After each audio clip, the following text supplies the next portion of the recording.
Welcome to Cheaper Than Therapy, a podcast that journeys into conversations with the intention of demystifying, destigmatizing, and desensitizing what really gets talked about behind the closed doors of the therapy room.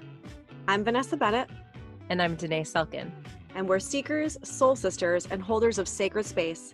So join us as we dive into the ways that therapy can be connecting not only to yourself, but also to those around you.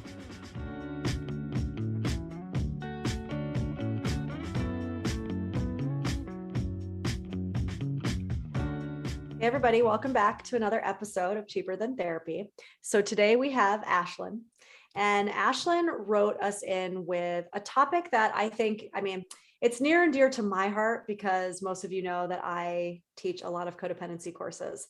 But based on what I'm reading, it sounds like you were in a relationship for a long time that, you talk a lot about emotional safety, like you didn't feel emotionally safe, right? And you're realizing maybe through doing a lot of the kind of inner work recently that it stems back to childhood, and just starting to question, like, how do I show up? How do I show up emotionally safe in a relationship when I don't know that I actually know what that feels like, right? Or looks like. And so I'd love for you to take us a little bit deeper into what you've been exploring. Yeah, it was really interesting because I've always had trouble sharing how I felt about things, like speaking up on behalf of myself.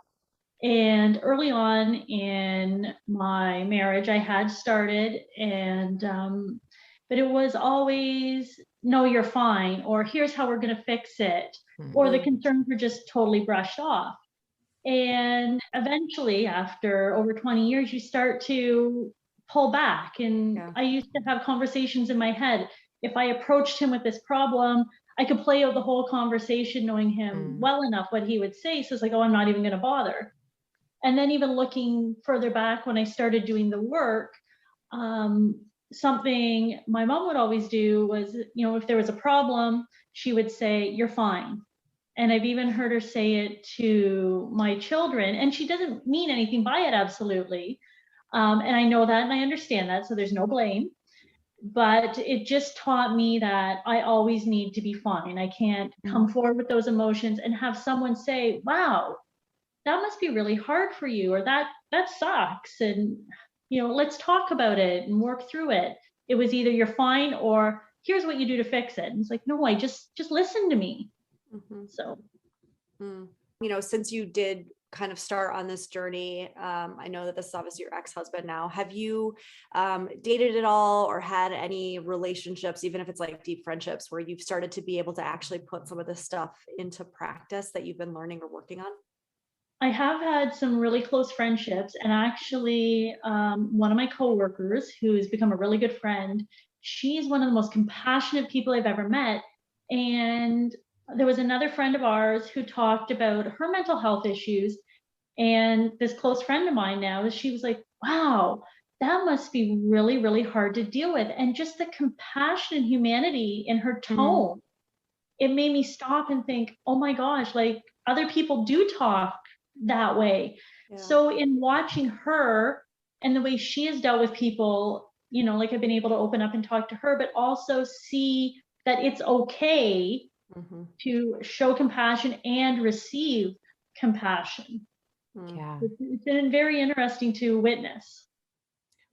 Yeah, I love that you asked that question that way, V, and I love, Ashlyn, that you responded speaking about a friendship, because I do think that is one of the most potent ways to start to reparent ourselves and sort of reprogram that wiring that tells us, if I say the thing, it's not going to matter to someone else. I think certainly in my own life, V has been that type of like reparenting figure for me. And I think that we don't emphasize that enough a lot of times, that like really safe friendships can be where we start to like dig into this work of like, no, someone actually can hold space for me in this way, and start to teach ourselves that it's possible to be seen. And, when you first said your ex-husband used to say, no, you're fine, I was like, oh, that sounds like a parent.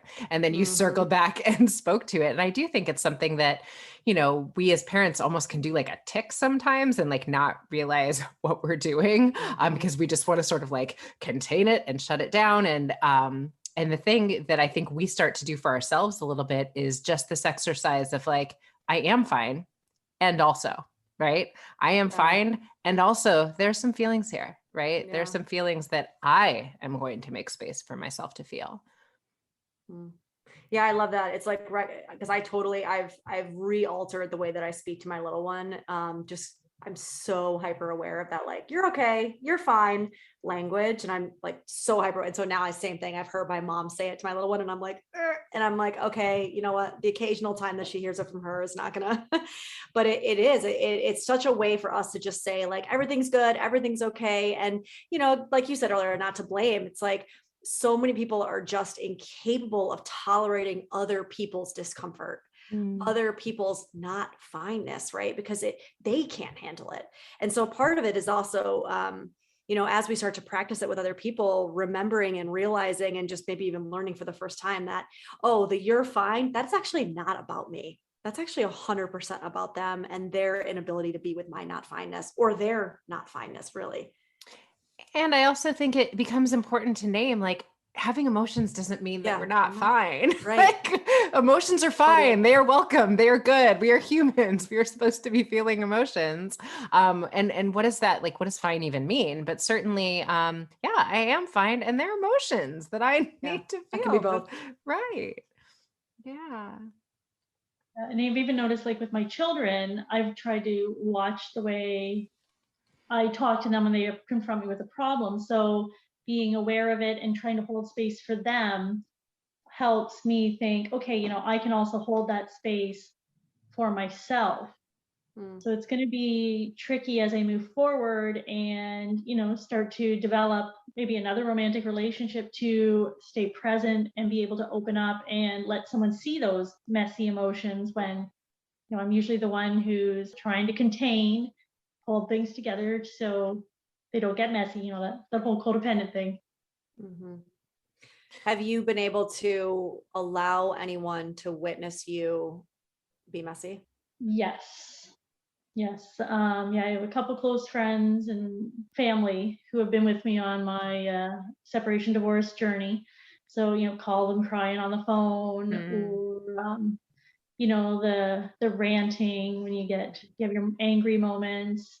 And, yeah, like letting them see me fairly vulnerable, and, the hurt that you sit in.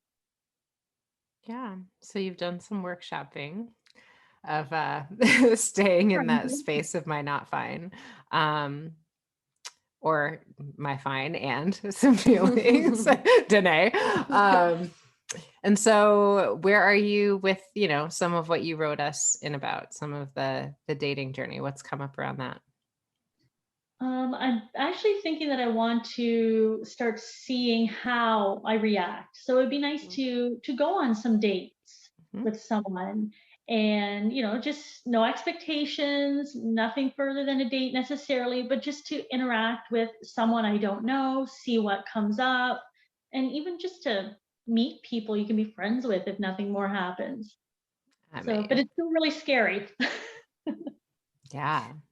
Yeah, we're coming out of COVID. I mean, this is definitely the reality too, right? Of people that have been on this singlehood journey during this very interesting time, for sure. Yeah, I mean, that's the thing, we can do all this learning and all this understanding of self, but then once it actually gets put out on the table and things get mirrored back to us and things get activated, then that's when that like level 2 kicks in, right? Where we start to be able to take what we've learned and then put it into practice and action, which is why I asked obviously around friendships, because like you said today, people don't realize that can be one of the most healing places actually to really grow and learn and put some of this stuff into action. And with our children, I do believe that too. And I've heard you speak very much about how you're trying to turn your language around and turn the way that you parent around with your kids. And have you noticed at all, I guess, any difference in the relationships between you guys? I do. With my oldest, actually, she is on her own mental health journey as well. She watches a lot of TikTok, and she will call me out on some things. It's been interesting to have her. I swear she's more emotionally mature than I was at her age as a teenager. And I will still at times get defensive and, maybe lose my cool. But I can now go to her after and be like, look, I'm sorry. I shouldn't have said that. I shouldn't have reacted that way. Mm. And with the little one, she's very emotionally volatile. So probably from when she was younger, and me and my husband were both, up and down emotionally with our own stuff. So I think that now that I'm more stable and showing up for her and holding space, it's helping to calm her down so that every little thing she does, she has a meltdown if she makes a little mistake or something doesn't go her way.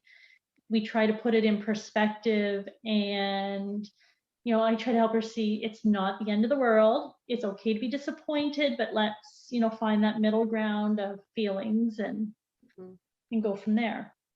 Yeah. I love that you spoke to circling back, and that, I feel like I have so many conversations with parents right now as we are really attempting to do things differently, as we're attempting to show up for our kids in a little bit more of a conscious way, that we can just put so much pressure on ourselves to do it perfectly.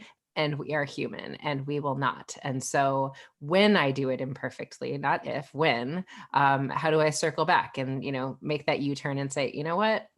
Could have said that differently. Here's what I wish I would have said. Right. And I think that there's so much um, repair work that is done for our children internally. It really speaks to them in the context of you matter enough for me to validate what that felt like for you. Even if I didn't do it perfectly the first time, I see what I got wrong, or I see how I could have shown up a little bit differently than I did, And it's always awkward for me too, because I never had a parent who would come to me later and say, oh, like I overreacted, I'm sorry. So it took me a long time to realize that is a normal thing to do. You should, they're human too, our children. They deserve an apology. You can go to them and say, I screwed up. But, that shame we carry often holds us back. And it's overcoming that inner shame to step forward and admit we did mess up to them. So then, and I'll do better next time as a parent. Yeah. Wow. I think that's such potent modeling for them as well, that we don't have to carry shame around our humanness, that we don't have to be perfect in order to be worthy of love. That is what we're teaching them, because when we sort of, and I think it's like we talk about it as, quote, normal now, but I don't think that that was what was normal for most of us growing up. We never heard an apology from our parents because that was sort of showing, that I don't know what I'm doing, or that I'm not in charge here. And it's not that at all. It is that you are just as human as I am. Your feelings and experiences around our relationship matter just as much as mine. And you get to be imperfect too, because I am, right? Like, you don't have to be perfect in order to be worthy of love. You get to be human. You get to fall short, and you get to say, oop, you know what? Could have done that differently. I'll try a little bit harder next time, Ashlyn, have you seen a difference or a change? I guess I'm coming at this like very curiously, but have you seen a difference or a change in the relationship with your mother since you've started kind of exploring the stuff and going deeper? Yes and no, because we don't live close to each other. We don't see each other very often. But when I am with her, I can pick out different things now, and I can say, okay, that's her showing up the way she knows how to show up. It's okay. So I don't take things as personally. When she does have a moment when she's stressed out and slamming cupboard doors, I can feel that old tension building up, and I want to jump up and do something to make it right. But I've learned to sit back in that discomfort because it's not my issue. So it's been a learning process. I've only had to go through it a couple times, but I'm so aware of it now that I can only go like more aware from here and get a little stronger that way. So I don't feel as much discomfort when she starts doing that, hopefully. Yeah. I just want to name that a lot of times I speak to clients about what you're talking about as sort of being the witness of the experience with our parents. And this is something that, as adult children of our parents, knowing that a lot of times there may not be a lot of change that our parents are willing to make at a certain point in their lives. How do I stay with myself, tend to myself through what this activates within me when my parent is doing the thing that they've always done that was so painful to me throughout my life? How do I stand back and sort of be the witness of the experience, noticing like, oh, okay, this is the dance. This is why maybe this parent plays things out this way, right? Like what might be true other than this is somehow about me or my lack of worthiness or whatever the story was that I told myself. That is how we reparent ourselves in the moment, right? By sort of standing back and watching versus getting in there with the dance that we've always done. I love that. Yeah. Witnessing it. Mhm. Yeah. Yeah, it's kind of good. I have a big space of time usually between where I spend time with my parents, because I can go back to my own little corner of the world and do my processing and build myself up. Recalibrate. Exactly. And then when am exposed to it again, I'm that much stronger and that much more ready for it, so that it doesn't, you know, freak me out or bring me down or make me want to hop up and make everything okay. Yeah. Or And I if think it does make you want to hop up and make everything okay, you just the witnessing of, oh, I'm wanting to hop up and make everything okay. yeah, I feel like you're so good, be it like inviting the lack of perfection, right? That we're gonna have to keep practicing a lot of this stuff, and we are gonna do it imperfectly, and we can knowing that gives us that ability to hold ourselves with grace in the moment. And I also find that we surprise ourselves, right? It's like, oh, I just matrixed the hell out of my mother. Like I just totally Love when that happens. like moved in a different way than I would have before. And look at me go, girl. You know, like I think we surprise ourselves. And I do think, Ashlyn, that you will do that in your relational world in terms of romance as well. I think you will surprise yourself with the extent to which you're able to stay with yourself, which you're able to have a different conversation with yourself when things come up as you meet people. So what are you doing to put yourself out there? I'm just kidding. So what are you doing? So what are you doing? Let's go. Yeah, even going into the experience, I'm totally different this time. Like there's a confidence I didn't have before. Before, it was almost like a desperation, I want to say. And like, oh my gosh, will I find someone? Will I find someone?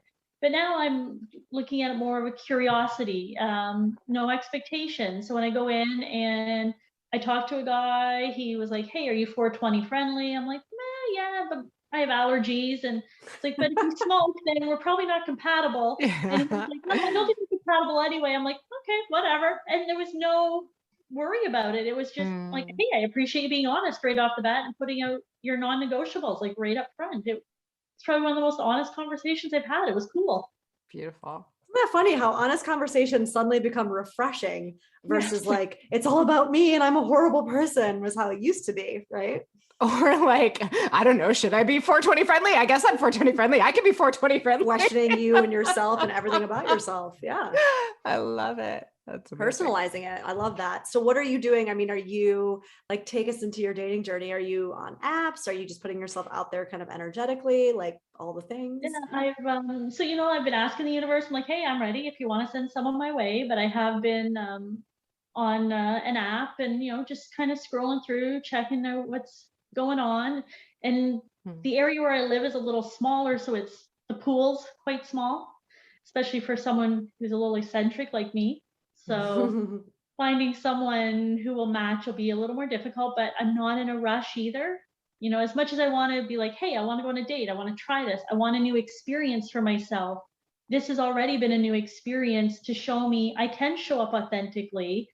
At least on the surface, I can so far, like when I approach them, I'm like, hey, how's it going? I don't feel weird being the first one to message. Love it. Or throw things out there and ask questions about them. But I'm also aware of their responses and seeing, how things play out. So it's been an experience already to show me that I'm more confident than I used to be, and I can show up better. You're just speaking my language, Ashlyn. I love it. Do you feel like there are any fears that are showing up? Anything that is feeling a little bit challenging as you navigate some of these waters? Probably it'll be stepping from, when someone finally says, okay, let's go on a date. And I'll be like, okay. Oh shit, now what? That's now I have to walk the walk. And, single mom, full time. I don't have a lot of time. It is tricky. So, is the other person going to understand? Will I feel too pressured to make the time? And, because I don't want it to be forced. I just want to go out, hang out. But if I start feeling uncomfortable, then maybe I'm not quite ready for that step, and I can always step back and recalibrate, or find the time and stick my feet in the water and go for it. Yeah, I think especially as a single mom, it can be very like, oh, I don't have time for this. And I do think that, how to say this, there's something in owning ourselves as more than a mother, and that I do need to like prioritize making some of this time for myself as a woman Yes. becomes really important right now, right? So yeah, I need to drop into who Ashlyn was before, not even actually before, because we're forever changed when we become mothers, but this new aspect of myself, right? That I am a mother and a woman. I'm a mother and I have, these needs that I'm really exploring and excited to dive into. So how can I prioritize some of this time for myself as a woman? Right. And that's Exactly. that's great lessoning for your kids too, right? Is to teach them that they are not one thing, that they have Mm, multifacets, and that each of them is worthy of attention and love and respect. And, they don't lose themselves in relationships, right? Like all of these lessons that we can imagine they would take from us saying, you know what? I know that you want me to stay with you tonight, but mommy actually is going to go out and I'm going to have some fun tonight. And I'm going to do this thing for myself. And, you're going to stay with this babysitter or whatever. And I mean, I know yours are a little bit older, but I know the cries of like, mama, mama, when I'm trying to leave and you're like, ugh, gutted. And this is good for everybody, right? There's a lot of lessons in this for all of us. So So I've actually started going out to like a friend's house, like every maybe once a month or so, and the kids will come home and I'll be like, you know what, I'm going out. I'll be up for a few hours. So I do feel guilty leaving them. I'm like, but I'm supposed to be home with them at the night and putting them to bed. But I remind myself that no, it's okay, because it shows them when they're older and they have kids that it's okay to have you time. You can step away. So I try to keep that bigger picture in mind when my mom guilt kicks in, when I am going out just to hang out with a friend. yeah. yes.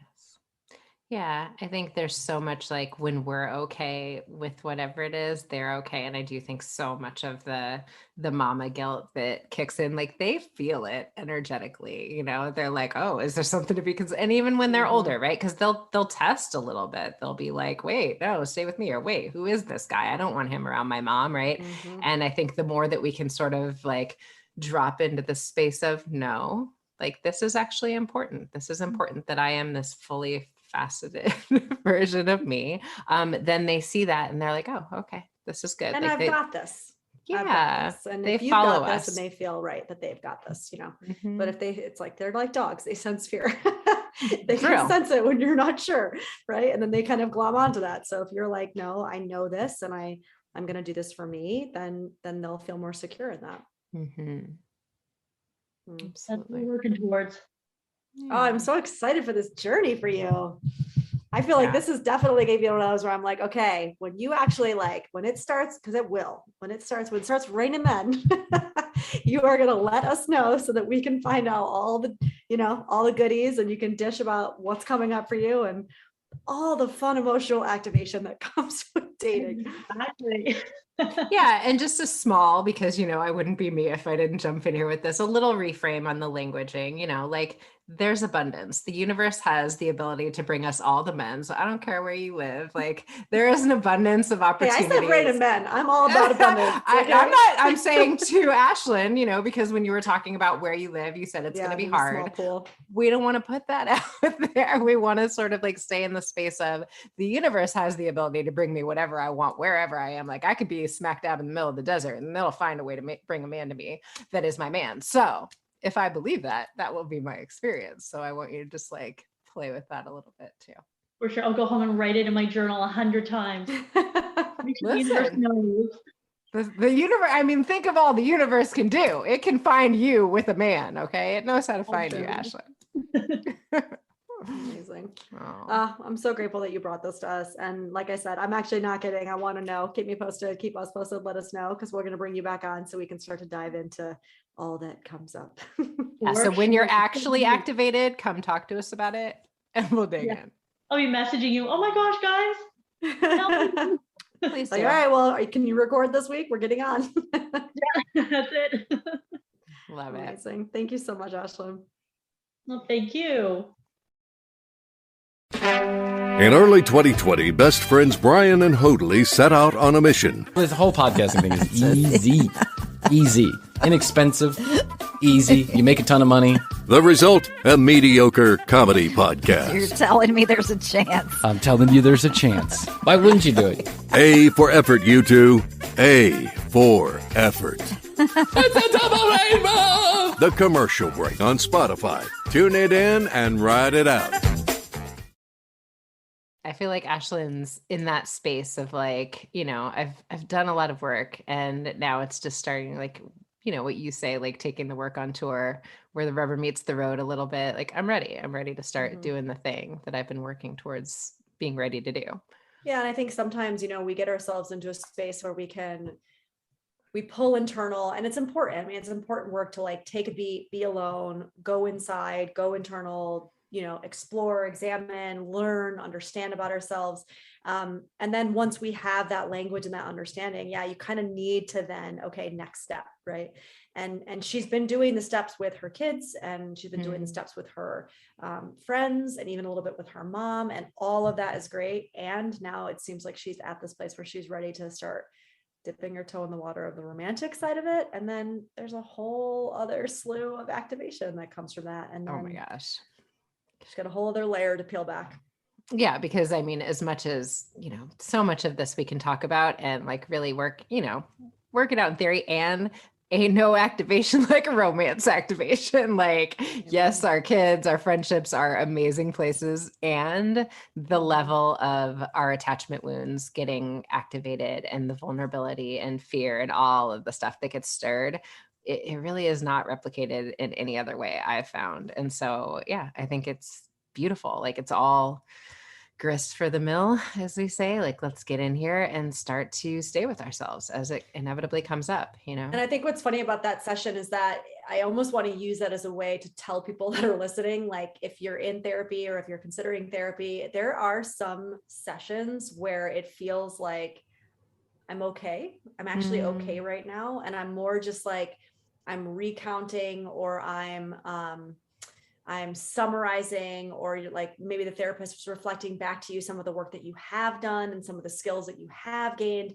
and you're not actually activated in the moment working through something, really emotional in the moment. And that's okay. It needs to be a bit of push and pull. It needs to be a little bit of expansion, contraction. Like that's part of this work that we're doing. So it felt like she was in that space. It felt like she was in the space of like, okay, let's all, just the three of us, hold the space of where have you come from? Where are you now? What have you learned? How is it showing up for you? Amazing. Okay. We've got your back. It's time, like take that leap. Right. And it just felt like that session was kind of reflecting. Yeah. Sometimes it's just literally affirming where you are and what you're capable of. I hope that's what we gave her. As we were like, get out there, girl. I'm like, she's got it. Yeah. You guys might hear more from her. We might drag her back on when she actually gets out there, because I will be curious to see what's coming up, right? Like once you actually start to put it into action. Absolutely.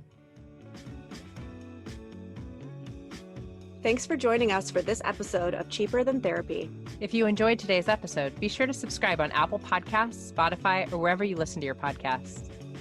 And if you want to connect with us, you can find us on Instagram at Vanessa S. Bennett and at Danae Logan Selkin.